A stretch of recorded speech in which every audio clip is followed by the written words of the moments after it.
that to be run back by RNG.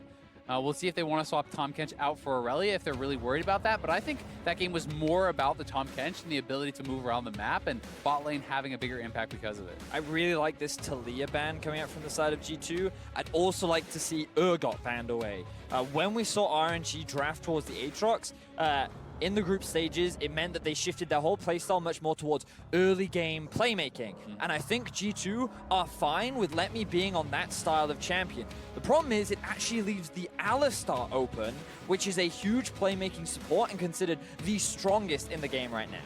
Even so, you know, you're giving up something there, but you know, it is like similar somewhat to the Leona that they had in game 1. And I would say I like this for G2. I think it is intelligent because the other answers to the Aatrox are generally carries. You know, when you look at things like people talk about Quinn, people talk about Fiora, people talk about champions like this, that Let Me has not shown he wants to play into Wonder. So, you know, with tanks coming up, sure, you can try to play it somewhat even, but eventually you're going to get outscaled. And I also think that G2 should just keep playing towards their strengths, which is strong solo laners. By grabbing the Aatrox already, I guess they're willing to make this sacrifice of, okay, our bot lane may struggle, they may have this engaged tool, but at the same time, we're going to keep playing towards Wonder and Perks, which is where our wins will most likely come from. And they can still flex that Aatrox. It can still go anywhere it wants, but with the Aurelia still open, I wouldn't be surprised if G2 just grab that right now. And of course, I don't want to be alarmist here, but the two losses that Will Never Give Up suffered during the group stages were with Koss as Lee Sin. Yes. They did pick up one win with it. Of course, it's locked in Very now, ominous. along with Xiaohu's Lissandra. I'm not saying anything into it. And I'm a little surprised by the Tristana. It's something that we've seen Hyonan play a couple times, but I prefer some of the other picks in his wheelhouse. Yeah, I'm actually very surprised. I feel like this is a pretty big step away from the style that G2 had been trying to play. Maybe this is them saying, hey, it didn't work from the red side in game 1. We actually have to make an adjustment here, try to play a different style. But Tristana is a champion that can be heavily bullied in the laning phase. It is going to be tough for him, I think, in that style of play. And while it is a great sieger and a great late game team fighter, that hasn't been the way that G2 generally wins their games. What surprises me is this Camille ban coming out from G2. Let Me, we already talked about it. I'm expecting like a Scion pick to come out from him this game, maybe a Cho'Gath, something like an Ornn even. But instead, they're actually going to take the Camille off the board and the Sivir off the board as well. This does still leave the Lucian open. And Kai'Sa's open as well. Kai'Sa's open as well. Bold enough. Like, I think that these bans fascinate me. G2 clearly have a plan in mind. And when you kind of look at junglers open, Xin Zhao is still available to them if they want to grab that one up. Instead, they're just going to stick with the Gragas. I think we might just see G2 just try to play a more teamfight style of game. I mean, maybe. It'll be interesting. I think it will depend largely on what the last pick is here, but Uzi's going to go towards the Kai'Sa. You know, so this is less about the lane bullying, but still, there is definitely the opportunity to bully even with a Kai'Sa against a Tristana, who I think has one of the weaker laning phases. You can circumvent that somewhat by kind of taking the reckless approach, going early attack speed, trying to push in your opponents, trying to avoid that, and it's going to be Poppy. So the tanky answer to Aatrox, I think it is quite a good answer, given the style of play that Let Me wants to bring out, and given the 1v1 against Wonder. Ooh, so if they lock this one in, I feel like against, 100% Azale. I think G2 is saying, you know what, we're going to scale, and we're going to team fight you. And this is not the style with which G2 got through the gauntlet. This isn't how they've played all year long. This is a team that is very much more around either finding early game leads and then snowballing off of that, or playing 1-3-1. The fact that they are saying, you know what, RNG, we will go to the mid to late game, we will try to 5v5 you, I think is a big departure from what we normally see. It really is, and I have to think that based off of this draft from G2, they don't think they can do the 1-3-1 style, at least against this team, with the bans that have been set forth. They may not feel, hey, we can't make this work against RNG without Tahm Kench, without that Akali, and while you certainly give RNG a heavy advantage in a team fight style, if G2 were to beat RNG at their own game, holy crap, does that crush your mental going into a potential elimination game. The internet would explode if RNG, the defending MSI champions, the back-to-back LPL champions, the champions of Rift Rivals, the region champions for Asia Games, were on match point with G2 Esports, the 5th, 6th place team from the summer split that had to make the run back. Let's see if RNG can rise to the challenge. I think Karsa's Lee Sin is definitely where my eyes will be going very early on this game, and despite his 1 and 2 performance here at the World Championship, there will be some opportunities for him to disrupt G2 Esports and prevent them scaling up to where Casio and Tristana can be impactful. And I look at this RNG composition and I see Kai'Sa Alistar still a very strong 2v2 lane. Something that Uzi and Ming are extremely comfortable on. Xiao, who again on the Lissandra, struggles to generate pressure against the Casio, but offers a follow-up engage from that of the Alistar. And Karsa on his fabled Lee Sin, mechanically one of the best in the world. I cannot wait to see how they stack up. Listen to those fans in the background. RNG are crushing G2 as far as the fan cheers are concerned. RNG would crush anyone as far as the fan cheers are concerned. Touché, I concede that point. I concede that point, Azael. And let's see whether or not G2 can find another crushing win. You know, both game 1 and 2 of this series were defined by the stylistic choices. Ooh, they might hop over here. And there's a very cheeky level 1. There's a rocket no that way. lands for the slow. That's a body They're gonna slam. get him. There's a stun following up as well. And first blood picked up by Perks. This is beautiful from G2. You can see them setting up Braum and the Gragas sneak in from the side at the same time as Yarna just jumps over the wall. They're gonna get first blood onto Perks. An insane start. G2 Esports play the mind games. They haven't done a level 1, I think, ever this year. And for the first time this year that they do it, they find a kill on RNG. Look at all the bars and they go, G2 don't do anything level 1, we're fine setting up a line of scrimmage. And then over the wall, Hyanan jumps in, the flash body slam from Jankos. Beautiful start to this game from the side of G2. So we'll get to see now. Wadid sitting in the brush with Jankos right behind him, Hyanan over the wall. And then he's just going to jump on top of it. It is just beautiful. No vision of Uzi, just pure scouting, taking the gamble. Puts his ward down. Now, what impact does this have on the follow-up laning phase? Yankos obviously starting body slam. You can see Kiana getting to lane. Just a little bit late to the rocket jump. I mean, I think one of the biggest impacts it has is just simply on the mid lane. You look at a double Doran's ring start here for Perks. That has got to be very frustrating for Xiaohu, especially in a world where he is going towards Comet. He is setting up his runes more for the laning phase. This is not the Aftershock Lissandra, so you know, he was hoping to perhaps be able to bully out this lane, and all the additional mana and AP he's going to have is going to make that a lot harder. And of course, Perks being one of the most influential members on G2. Let's see what he can do with his advantage. Ming and Uzi, they get the level 2 advantage. They push Hyanan and Wadid all the way back. It looked like Let Me also got the advantage up in the top lane. He was jumping into Wonder's face with that Poppy. He's in a dangerous spot, though, if he doesn't back off, and we'll see Jankos, so definitely a good job by him. But Poppy can really trade well with the Aatrox. It is one of the only tanks, I think, that can kind of continuously look to brawl, especially using your Buckler. The passive to throw out and proc Grasp is very tough to actually deal with for Aatrox. And I remember when Wonder played this matchup in the play-in stage, I believe it was actually against the Supermassive top laner as well. And in that laning phase, Wonder crushed it. He built up like a massive CS lead. He was bullying him underneath his tower, but so far in this early laning phase, Letme is trading much more effectively and is actually forcing Wonder underneath his tower. Wonder actually just used his teleport, by the way. I don't know if he did that by accident or why that ended up being popped off. He was already so I see. So it's a strong laning phase from Levy as good rocket Yeah, jump Wadid's there. dead. Wadid's definitely dead. Gets stunned up. Exhaust comes out far too late, and Ming and Uzi just a straight up 2v2. Yeah, and that's 2 summoners down and the kill there. So really nice 2v2 play there from Uzi and Ming. Uzi also is the one to grab the kill. If there were one player you would not want to piss off on the Rift with a very early level 1, Uzi might be one of those players that would make your shortlist. You can see Ming and Uzi just zoning Hyanan away. Exactly. Even if they don't go for the dive, you just threaten it. You walk forward, you push him off that farm. This is how they always create these incremental advantages, and one of the many reasons that they are the best 2v2 in the world.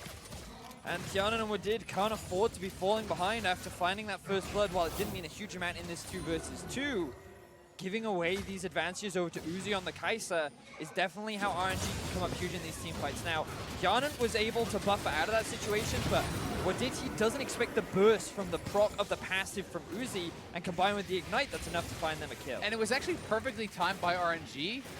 the minion that gets them both level 3 died as he was comboing. So that was very deliberate, very intentional off of that level 3 for the Alistar, so you can have the full combo with the trample and the stun, and that was just so well done. Well, let's see if Xiaohu can use Ming's help. There's a flash and cleanse available to Perks. Miasma comes down to prevent the engage.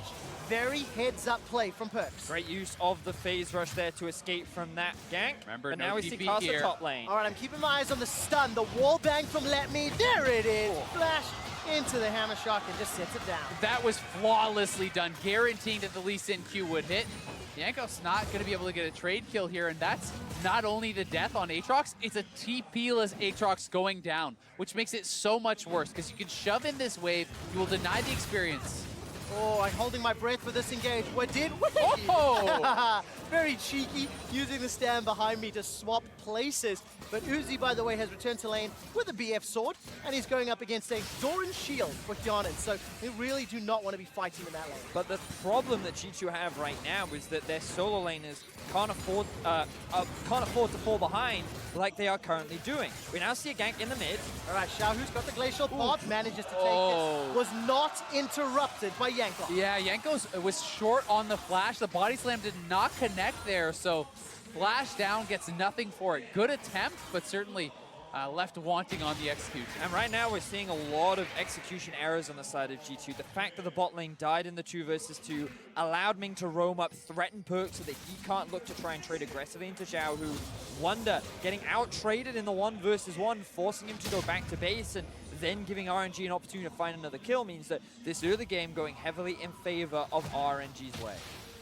Yeah, and we'll see if they can continue that, because, again, now this is the flash disadvantage for the jungler. As Karsa hits 6, he will have his flash up, and he can look for kick flash as one of those all-powerful plays we know Lee Sin can go for. And you kind of need to set the expectations of what we're looking for in this game, too, because for G2, I think that their Baron setup is really strong with the Cassio and Tristana duo, but also their team fighting is very impactful, assuming Wonder can find the flank, because their engage tools, the only real way they have to start fights is that Gragas ultimate, or maybe a flash in from Wadid ulti 2, whereas RNG, they have the Alistar engage, they have the Lissandra engage, they have a potential flank from Karth, a potential flank from Lekmi.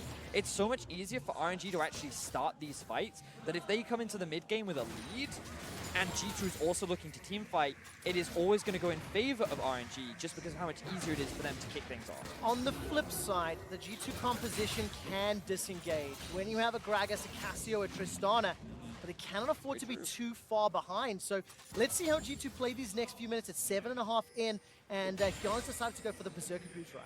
And you've also got to remember how hard it is to actually engage through the miasma. If you don't get a flank, Perk suddenly just drops that down. We saw how easily he disengaged that gank that was coming across from Ming on the roam. So certainly there is potential to absorb those engages if you get that flash, not even just for disengage, but splitting up members. You can focus someone down with Cassio tricks. It's so difficult though, because Miasma will cover one angle, and then Poppy's going to come for another. Lee Sin's going to ward hop through something else. Glacial Path won't care. So there's a lot of options, and it's going to come down to outplays, which, by the way, RNG are currently winning in. They've got very good opportunities in both top and bottom lane, and every time we look at this minimap, it feels like Ming and Karsa, they are fishing for opportunities. They're stepping forward into G2's territory, and they're clearing out the vision as well. Yeah, they're setting up for this Ocean Drake right now. Want to try and secure that early. RNG have push in bot. They actually have priority over mid as well. And huge props to Let Me in an Aatrox matchup where Wonder is very comfortable on the champion. It's something that he's had a lot of success with so far at Worlds. Let Me is doing extremely well with a CS advantage, working well with his jungler, forcing that early teleport out from Wonder as well. This is a guy that, for someone who's expected to only play tanks, is really making life difficult for the top laner of G2. He's really playing that tank well. Yeah, he is. and it is really one of the better matchups, as I've said, brawling into this Aatrox. For a lot of tanks, so we'll see if they go in. They do kind of have some fun with their base damages until Aatrox really gets to a Black Cleaver or one item. For Poppy on a Sunfire, you can actually just run at Wonder on this Aatrox. You really can stay very aggressive, and even towards the 2-3 item mark, if you want to go for an Iceborne and build heavily for the 1v1, you can brawl with this guy for quite some time. That's why Let Me's in the lead. Yep. We've talked a lot about him as a tank player, and being one of the best tank team fighting players out of the LPL. Jankos. Let's take a look at this. There's a Gragas spell that catches out into Uzi. He's already caught with the exhaust. Stunned up, locked up, knocked down. Teleport's being channeled, but look at Ming. He's found Hyonin. He gets the 3-man knocker, but straight under the teleport. Xiaohu takes a tower shot. Gets caught by the Winter's Bite, but there's no further follow-up from G2 Esports. That disengage from Ming was insane. The 3-man knock up there, buying time for Uzi to get out. The TP maybe should have just been canceled, honestly, from Xiaohu, as it looked like they had disengaged. I feel like, though, that if it didn't come through, then Jankos would have committed to try and securing that kill. And it also just relieves some of the pressure. They get both summoner spells out from Uzi. He's forced to back off, but Karsa, aware of what's going on the map, immediately goes towards the top side. And even though Wonder has his ulti, they zone him away from the tower, and they create an even bigger CS discrepancy. Yeah, Wonder's down 20 CS. Yes, it's even in the mid lane, but it's 40 CS in the bot lane, and that bottom tower is being chipped away from. RNG are already 1,500 gold up at the 10-minute mark. Yeah, and they've spotted Jankos here. Remember, Kick Flash is available. We could see them look for a play. Lemmy could even go for a flash wall stun if they really want to commit. He's going to go for it. Holding my breath. Flash is available, as you mentioned. As soon as Jankos steps in, the heroic charge will be available. It may not even be needed. That was beautiful in its simplicity. Yeah, that was so well done. And this top jungle duo for RNG, you don't expect them to be putting all their time up there. You expect them to be playing around the bot side, you know, playing around Uzi instead. Karsa and Letme are making Wonder, you know, and Jankos on this top side really have some early game troubles. Yeah, and again, we kind of go back to the draft where we talked about for G2, this style of play is not conventional for them. We don't expect them to draft more towards team fighting. They're much more about trying to build lanes, have strong solo laners, try and get Wonder and Perkz ahead, but Wonder's falling behind, Perkz is even in mid, the bot lane is struggling, and while they will secure first tower, RNG get the Rift Herald along with the tower trade on the other side. Yeah, you've got to wonder if that was really worth it for RNG, though. They were winning in the 2v2 as the skirmish may go on. Let's take a look. Xiaohu's got no flash available to him. Wonder and Perkz were too far away to catch up. I mean, they lane swapped out of 2 winning lanes to then give up first turret, and I really don't love the play. Yes, they did get Rift Herald, but we'll go back to that in a little bit, as this was the Karsa let me play one more time. Nice warthog kick. The steadfast presence is up, so you can't even body slam out of that. The Q was still sitting in case he flashed. There's just nothing that Jankos could do from that position. I wonder if RNG were expecting G2 to go back, or maybe they just thought that they would be faster on the play. Yeah. Maybe they just wanted to provide extra security for Karsa, because I believe they may have already been moving up before the play even happened. So maybe they're just moving up towards the top side to create a numbers advantage, to then just 100% guarantee that Rift Herald. It's also possible that they just value the Rift Herald that highly, right? Yeah. You know, maybe you're saying, hey, we can't break Perkz out of this kind of farming safety anyway, except by getting the Rift. Well, take a look at Wonder. He's under so much pressure, a level disadvantage, completed Sunfire Cave. And while Wonder's trying to defend that bottom turret, the rest of RNG, they were grouping up towards the mid lane. Uzi and Ming got caught out on top of the miasma. Ming's thrown down the Unbreakable Will, and here comes Wonder over the wall. Sonic Wave finds a target, and Karsa will hold onto the resonating strike, but the Ocean Drake has been interrupted and stopped. Yeah, and Hjarnan is just pushing up topside. So unless RNG can get something done, you know, Hjarnan is going to be able to get this sieging done. He was down, as you said, 30, 40 CS. You know, he was getting pressured very heavily. We'll see if Xiaohu can find him here. All right, Glacial Path as well as the Proto Belt.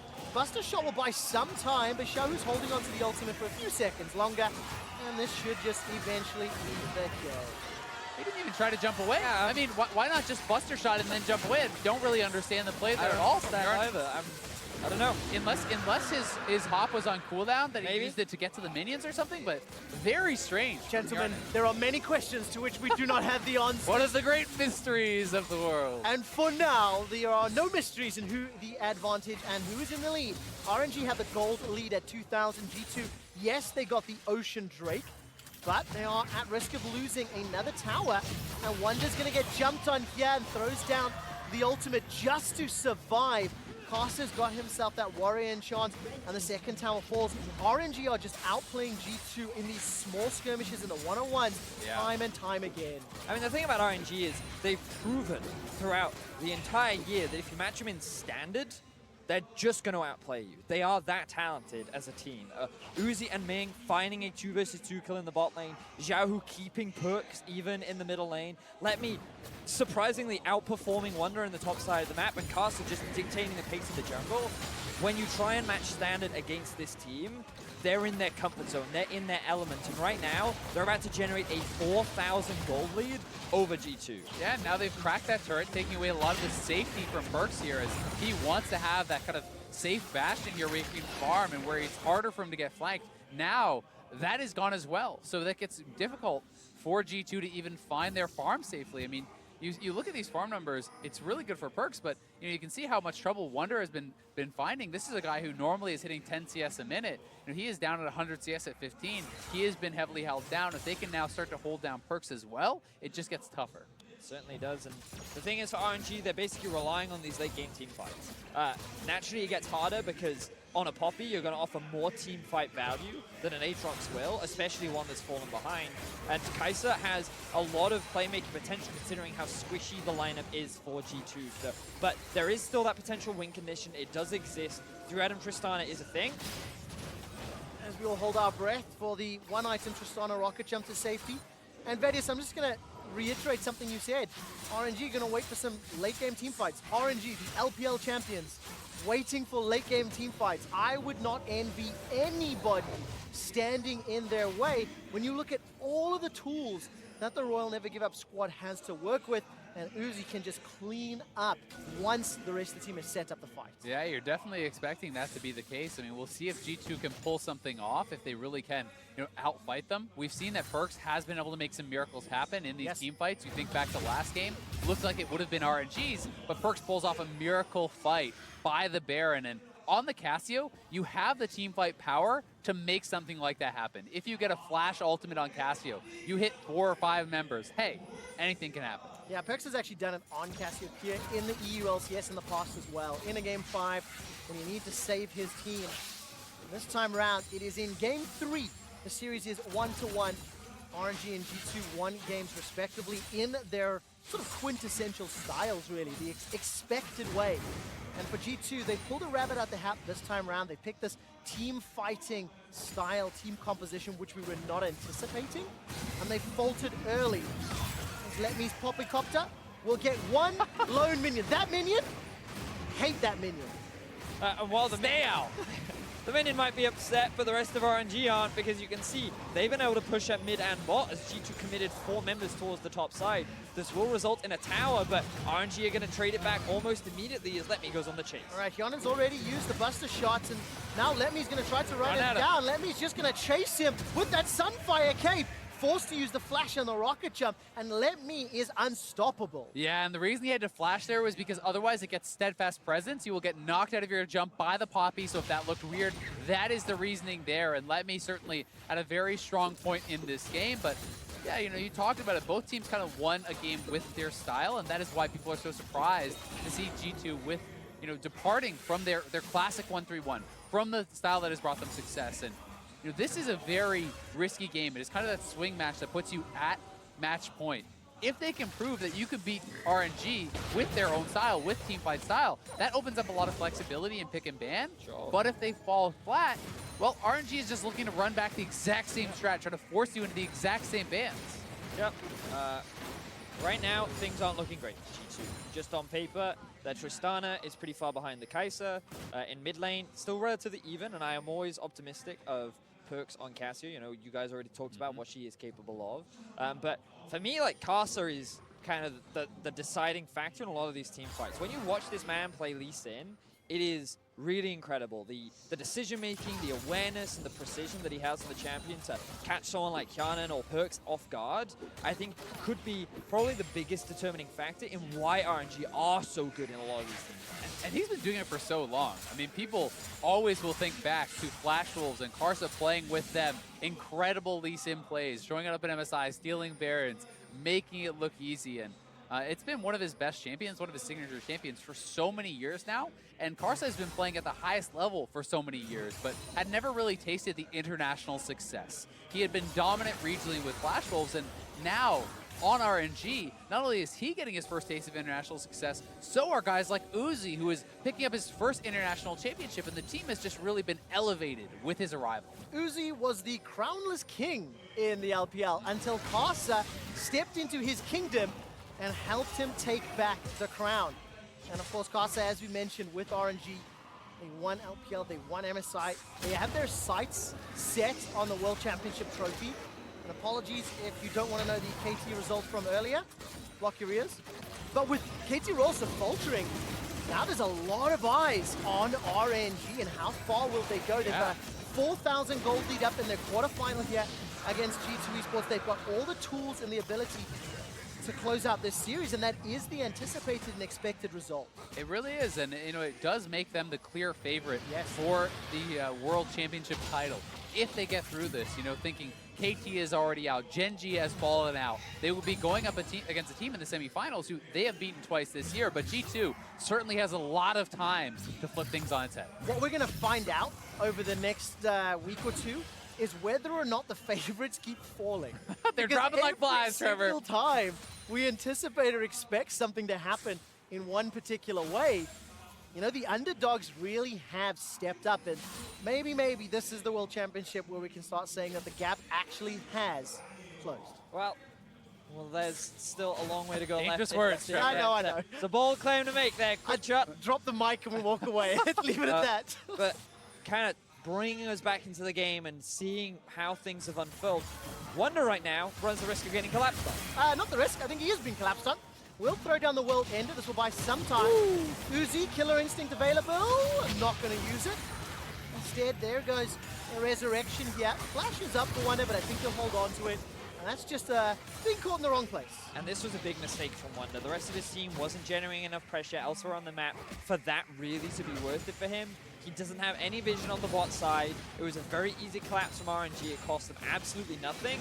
And RNG just get further and further ahead. For Wonder, only now completes his first major item. And it's so tough for Wonder because we've all had those games where you're behind and it makes you take more risks because you feel like you need that wave. You need that farm to try to get back into the game, to try to become relevant. You want to get that next item. You want to feel like you are kind of building that hope. But you know, in some games, the best thing you can do for your team is simply lose gracefully and let them try to carry. Well, let's see whether or not G2 can punish Xiaohu.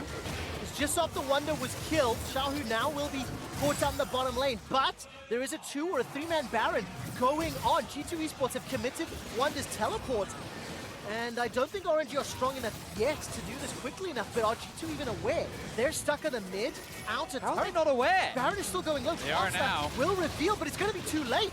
3,500 hit points, and nobody from G2 have responded. RNG sneak the Baron from under G2's nose. That is bizarre. I mean, if they that almost feels like it had to be a conscious decision because I mean, Carson walked right over the ward. Yeah. So they are going to trade out at least one turret. They get a turret and a kill for the Baron. You certainly think that should be RNG favored, especially with the potential to take more when you're already winning in the side lanes. But perhaps G2 just didn't feel that they were in a position to take the team fight. You know, Uzi is already on a very strong part of the game without vision around there. They were perhaps saying, that is the game-losing play. If we go, maybe we can come back later. I mean, that really surprises me just because of how strong Perks is right now. I agree. Like level 13, 14 Casio inside a Baron pit, that sounds like the dream for me. Yeah. But, either way, that is the decision G2 ultimately decided to make. RNG are able to pick themselves up a Baron.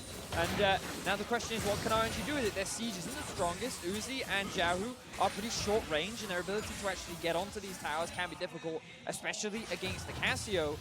But what you expect from them is just a lot of pressure on all 3 lanes and then rotations between the 3 to either look for a pick and then create a numbers advantage elsewhere. Exactly. Soul lanes in the sides, Uzi in the middle, push up waves, Karsa roaming between, looking for a pick. And I think that's the assignments that we're going to get from RNG, but that does give G2 a chance to try to pick someone off if they can find an even number fight. But right now, as you see, Karsa and Xiaohu are lurking. Well, let's see if they can collapse, because like you said, giving some hope to G2 in these split scenarios. When you look at the Gragas, the Casio, the Tristana, there are tools in G2's kit, but they are very rapidly running out of time for when they can be able to wield them effectively. If RNG continue to suffocate the life out of G2's Rift, denying all of their jungle, denying their vision, denying minion waves, and G2 could just fall simply too far behind to pick a team fight. I mean, this is just good patient play from RNG. They're pulling G2 apart. They're being able to get access to the turret through making the space, but ooh, Jankos, I think he was trying to get around that minion, but maybe just clipped on the edge. Might have been able to get in range, but not sure. To be fair to G2, they do have a lot of wave clear right now, and this isn't the fastest push coming out from RNG. It's Let Me now 1v1 against Perkz. Well, Perkz is going to try to chase him down. It will be the cost of 1 and 2 towers. There's already a kill onto Wonder. He didn't even get a chance to use the ultimate. Wadid's coming to help Perkz as Let Me flashes for his life. He's already used the Poppycopter, and it looks like Yonit is going to close this one out. There's a lot of damage from Let Me back, though. In a 1v2, he finally goes down, but at what cost? Perkz Petrifying Gaze is for naught! The cost of the game. And the base is broken wide open. Jankos gets caught out by Kasa, killed by Uzi, and so has the inhibitor. The Nexus turret is being focused at 25 minutes. RNG are yelling that they are not done yet. Pushing onto the Nexus turrets. They came here to win the series, and this is a statement win after Uzi gives up first blood at 2 minutes on the clock. RNG crush G2's top and bottom lane and are match points. That was a very convincing finish from the side of RNG, but I have a lot of question marks around the performance from G2. A lot of decisions that I wasn't entirely in agreement with. But like, you can't fault RNG. They won 2v2 bot. Let Me had a great performance top lane. Xiaohu mitigated any pressure that Perkz tried to generate. And like, this just felt like a very one-sided game from RNG from start to finish. Yeah, you gotta say this is RNG in their comfort zone. This is G2 trying to play RNG's style, and RNG saying,